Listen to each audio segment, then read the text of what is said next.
प्रेक्षकांनो, आता इथून पुढचे रिव्ह्यू पण मस्त होणार आहेत बरं का।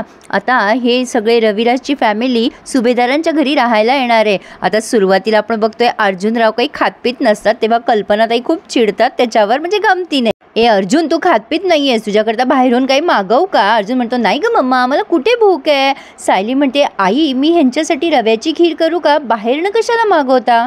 आणि कल्पनाताई चांगलीच गंमत करताय हा अर्जुनची। त्या म्हणतात काय ग, त्या आपल्या अर्जुनला ना बाहेरचं चमचमीत खावंसं वाटत असेल, काय रे अर्जुन तुझा तर काही उपवास वगैरे नाहीये ना?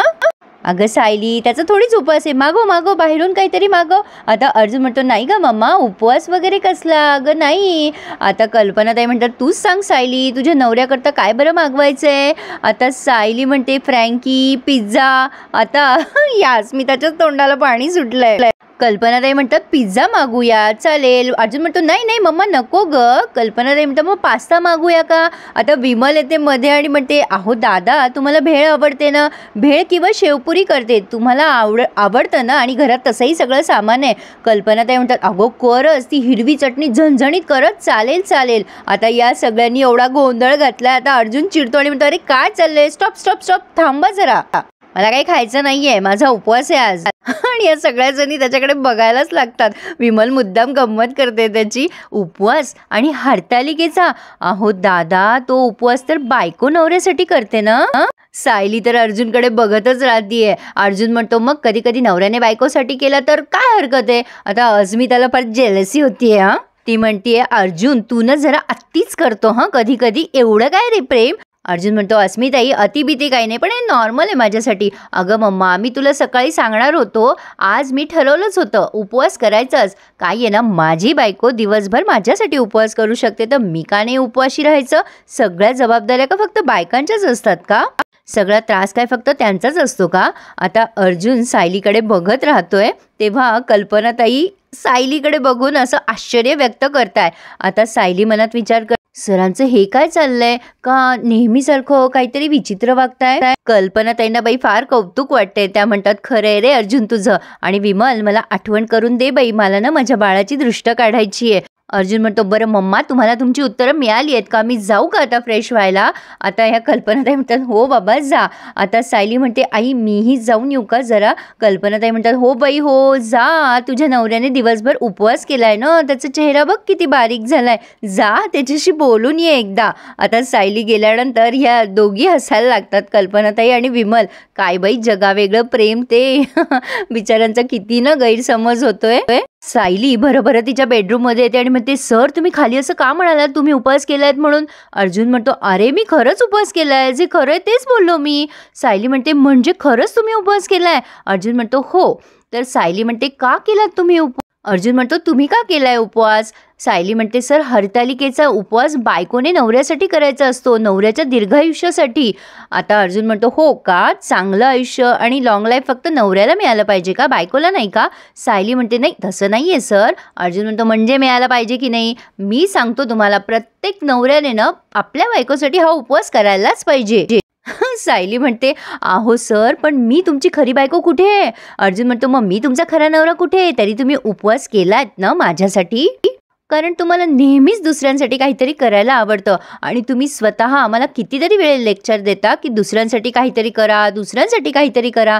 आज मी तेच करतोय, तुमच्यासाठी एखादी गोष्ट केल्यावर कसं वाटतं ना ते मी बघतोय। आणि तो सायलीला अगदी निरखून बघत असतो, सायलीला कळतच नाहीये नेमकं हा असं वागतोय का। आता अर्जुन म्हणतो आय मीन असं एक एक्सपेरिमेंट समजा ना, just an experiment, nothing else. कल्पनाताई आज खूपच भारावून गेल्यात, त्या म्हणतात विमल मला ना कधी कधी समजतच नाही, सायली नशीबवान आहे की मी नाही, म्हणजे माझ्या सायलीला अर्जुन सारखा नवरा मिळालाय आणि मला अर्जुन सारखा मुलगा।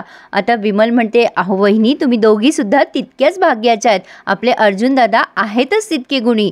कल्पनाताई म्हणतात अगं त्याला बायको पण लाखात एक मिळाली आहे, आता बघ ना दोघांनीही एकमेकांसाठी अगदी कडक उपवास केला बरं। तुला सांगते ना विमल, देवाने त्या दोघांची जोडी ना अगदी एकमेकांसाठीच बनवली आहे, एका जन्मासाठी नाही तर पुढच्या 7 जन्मासाठी बरं।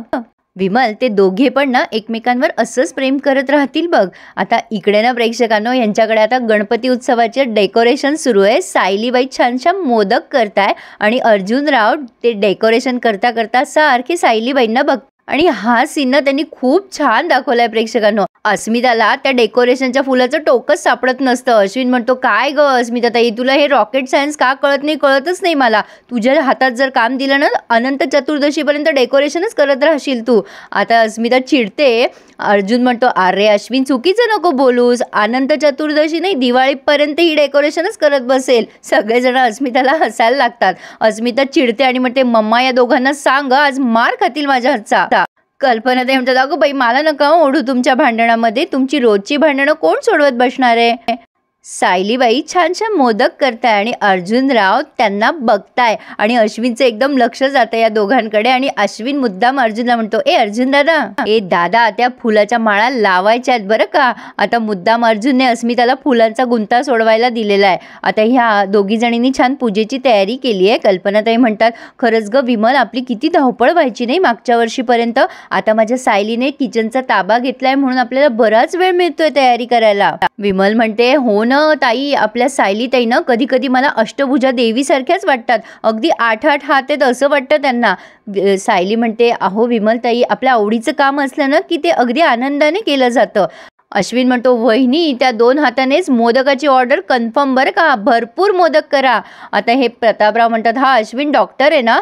अगं याने पेशंटला गोड खाऊ द्यायचं नाही तर हाच गोडधोड खात बसलाय. आता अश्विन म्हणतो, डॅड अहो मी फक्त माझ्या पेशंटला भरपूर व्यायाम करायला सांगतो आणि मी स्वतः सुद्धा करतो बरं का. त्यामुळे वहिनी मोदकाची ऑर्डर कन्फर्म बरं का. आता अर्जुनच्या मनात काय येतं कोणास ठाऊक, त्याला असं वाटतं जाऊन सायलीची मदत करावी आणि हा पठ्ठ्या स्वतःचं काम टाकून सायलीजवळ गेला आणि म्हणतोय, हे मोदक मला शिकवा ना. आणि काय त्यात काही इतकं काही अवघड नाही आहे, अशी अशी तर डिझाईन करायची आहे. आता हे बाकीचे सगळे अर्जुनकडे सारखे बघताय. इकडे सायली म्हणते, अहो तुम्हाला ही अशी अशी डिझाईन वाटते पण मोदकांना कळ्या काढणं म्हणजे एक कला आहे. अर्जुन म्हणतो, चॅलेंज, आणि मला आता तर करूनच दाखवतो. कल्पनाताई म्हणतात, अगं सायली शिकव बाई त्याला, तो सुभेदार पुत्र आहे बाई. चॅलेंज बिलेज म्हणून पेटून उठला ना तर मोदकाच्या ऐवजी पुरणपोळ्याच करायचा.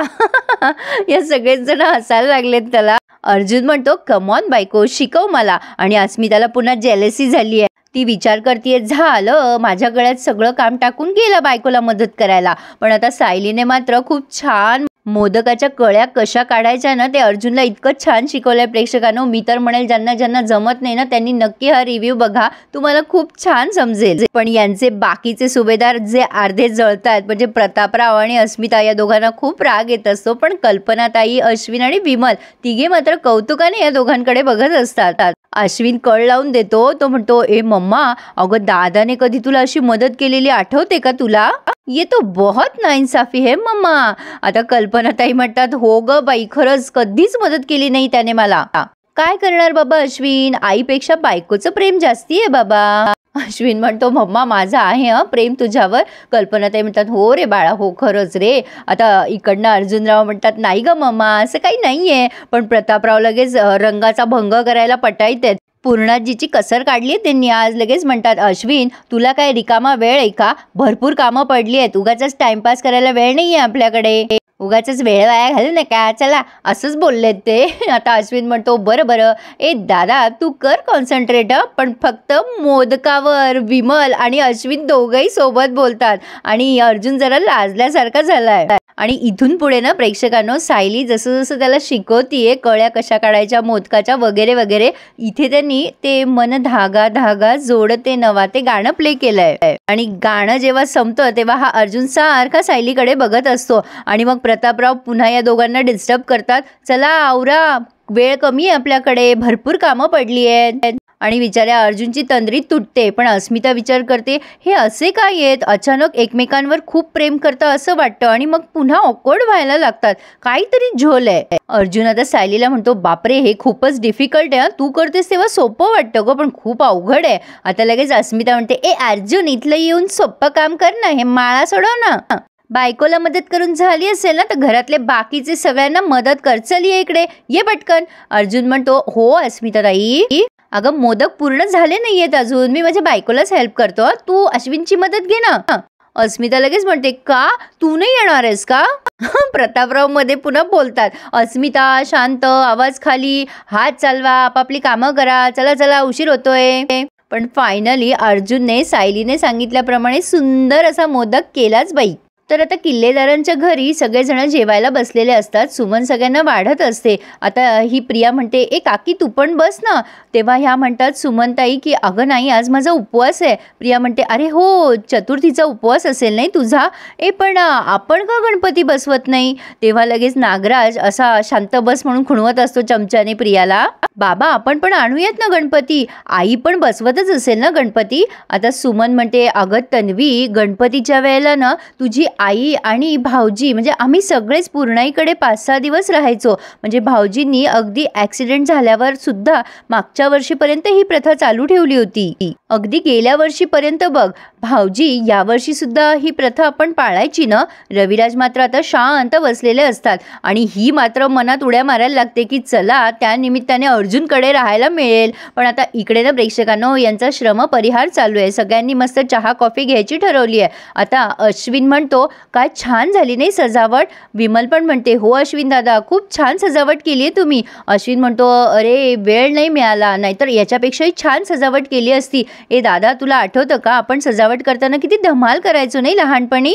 अरे 2 दिवस आधीच सुरुवात करायचो आपण. तेव्हा प्रतापराव म्हणता, अरे तरी सुद्धा तुला माहिती नाहीये. अगं अस्मिता तुला आठवतं का गं. म्हणजे कदाचित हिला आठवत असावं अस्मिताला. पण तुला सांगतो प्रतिमा आहे ना 3-4 दिवस राहायलाच यायची बघ इकडे. आणि तिचा उत्साह म्हणजे विचारूच नको. म्हणजे सगळ्यांच्या वरचढ असायचा तिचा उत्साह. कमाल. आता सायली म्हणते की एवढी आवड होती प्रतिमा आत्याला गणेशोत्सवाची. आता प्रतापराव सायलीशी बोलायला जातात आनंदाने आणि पुन्हा त्यांना कसं तरी होतं आणि ते तोंड वाकडं करतात सायलीकडे बघून. आणि सायलीला पण खूप ऑकवर्ड होतं आणि हे सगळं अर्जुन बघतो आणि त्यालाही विचित्र वाटतं. असो तर आता ह्यांच्या ह्या एक्सप्रेशनवर त्यांनी रिव्ह्यू पूर्ण केलाय. आज त्यांनी बराच मोठा दाखवलाय प्रेक्षकांनो. पण मी तुम्हाला डिटेल सांगितलाय. तर पुढे आणखीन खूप छान दाखवत आहेत. अर्जुनला काही सवळं नेसता येईना. तो आपला प्रयत्न करत असतो. नाही जमेल मला त्यात काही मोठं रॉकेट सायन्स नाही आहे. आता सायली गंमत बघते आणि म्हणते, चला अर्जुन सुभेदारांना सवळं मलाच नेसवावं लागेल सॉरी. तर आता अर्जुनला तिने इतकं छान प्रकारे ते सवळं नेसवलंय आणि अर्जुन नेसवून घेतोय सुद्धा. आता दोघांची केमिस्ट्री खूप छान दाखवत आहेत ते प्रेक्षकांनो. बघावंसं वाटतंय. आणि काही गोष्टी अशा एक्सप्लेन करून नाही सांगतायत. पण फायनली अर्जुन सवळं नेसून तयार झालाय. तर मग कसा वाटला रिव्ह्यू. छान वाटला ना. तर मग वाट कसली बघताय. चॅनलला पटकन सबस्क्राईब. प्रेक्षकांनो रिव्ह्यू कसा वाटतो मला आवर्जून कळवत जा हं कमेंटमध्ये.